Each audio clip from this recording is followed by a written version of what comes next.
first question you, as someone who has started in politics from the time you were a child with your father as the mayor of Baltimore and know politics very well. Are you surprised it has gotten this bad over there and it's gone this long?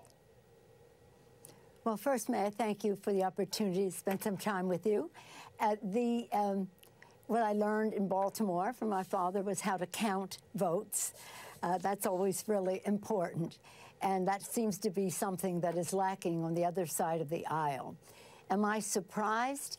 I'm rarely surprised in politics, but I do think that it is surprising that the Republicans do not honor the oath of office to protect and defend the Constitution of the United States, to honor the institution in which we serve, and to respect the obligation that we have to the American people to get the job done for them. And so whatever differences we may have, and we all have our differences in politics within our party, vis-a-vis the other party and the rest, at some point you have to come to a decision as to how you're going to get the job done. You weigh the equities. I care about this, I care about that, but do I care about the American people the most? Do I care about my oath of office? Do I respect the institution in which I serve? That should outweigh any of the other differences that we all have within our parties or within the Congress. I want to follow up on that, a little bit of shop talk from someone who is, I think, widely seen across the ideological spectrum by observers as one of the most effective legislative leaders of our time. You heard Sawhill maybe talking about the sort of resentments that have built up, right? People are mad. These sort of after each round, there's some new faction. How do you go about, on the Democratic side, where there is, I think, more of a shared governing vision, like stitching those factions together? What is your approach? What would be an approach of a leader who rises to the occasion to try to, like, get people over that sense of feeling angry or hurt or snubbed? I would say one word which would define it all: respect. Respect, which leads you to build consensus, to come to a place where people weigh the equities and, as I said before, come to a conclusion that for this vote at this time, this is the right thing for our country. I also accept any compliment on behalf of my House Democrats who had the courage to make some of the difficult decisions that are needed to come to consensus on a particular vote and live to have another debate another day, but not try to win every fight every day. Pick your fights carefully, respect your caucus, and build consensus. By the way, I was down to 2 votes. I was down to 2. I was down to 2.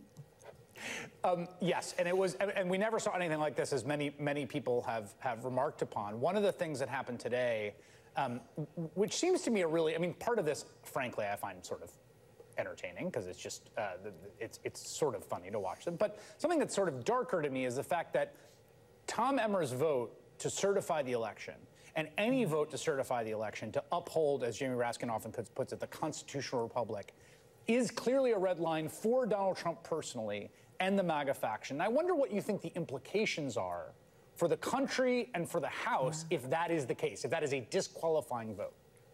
Well, let's just look at today. Today you had the former President of the United States in court, his chief, as he called himself in his book, Mark Meadows, saying that he told the president that he was wrong about the election. At least that's what's represented in the press. The president's in court. The president's chief is getting immunity for what he has to say about what the president knew about the election. And you have the Republicans in Congress listening to a president in court whose own chief of staff is saying he was wrong, and they're using that as the basis on how they go forward. What I gained from that, what I learned from that is, to the Republicans in America, take back your party, the grand old party, a great party that made such a contribution to our country, with great leadership in so many ways. Again, who am I to be advocating for a strong Republican Party? But it's what our country needs, in addition to a strong Democratic Party and whatever other party that people put out there. But not to have a cult to really effectively a thug as the manifestation of the Republican Party now. The same day he's in court, his chief of staff asked for immunity, and they're following the lead of the person whom his chief of staff is asking for immunity to tell the truth about.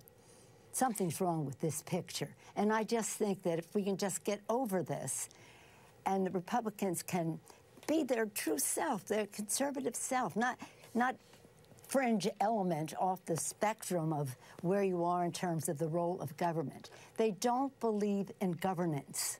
Understand that. So this for them is not any break in the action. They don't want any action. Yes, exactly. This is it. This is like glory, hallelujah. They don't seem in a rush, and they don't seem particularly, I mean, they're mad at each other, but they don't seem in a rush. I want to ask about one of the things, one of the pressing reasons there's a government shutdown that will happen, and obviously, as the president announced in that primetime speech, aid, right, an aid package to Ukraine and to Israel.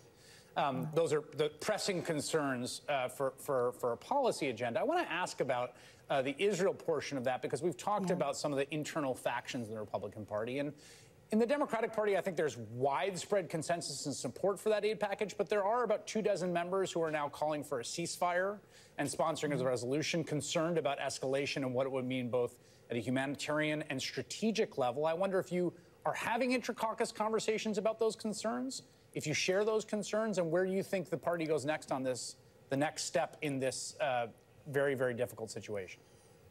Well, first, let me just say that our priority right now is to get the hostages freed. I thought that what Secretary Blinken said today at the United Nations, calling for a humanitarian pause in the military action so that we can try to find a more peaceful path, and especially right away to get more hostages freed.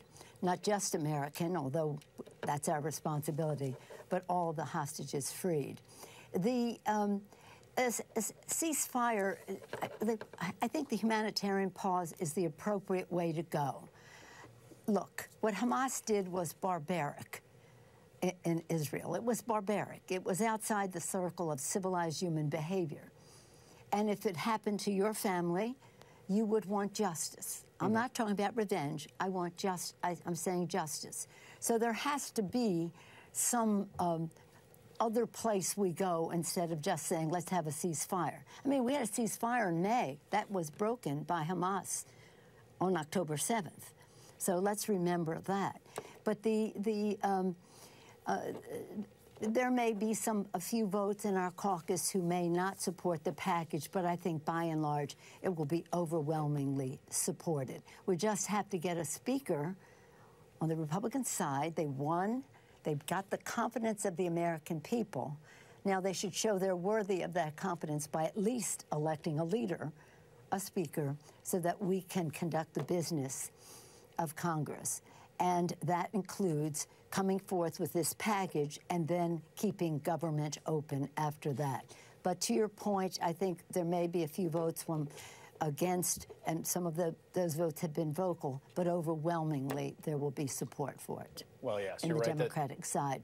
The order of operations here requires a Speaker of the House before any of that can happen, at least as the rules are currently constituted, though who knows what tomorrow will bring. Congresswoman and Speaker Emerita Nancy Pelosi, always a pleasure to have you on. Thank you, ma'am.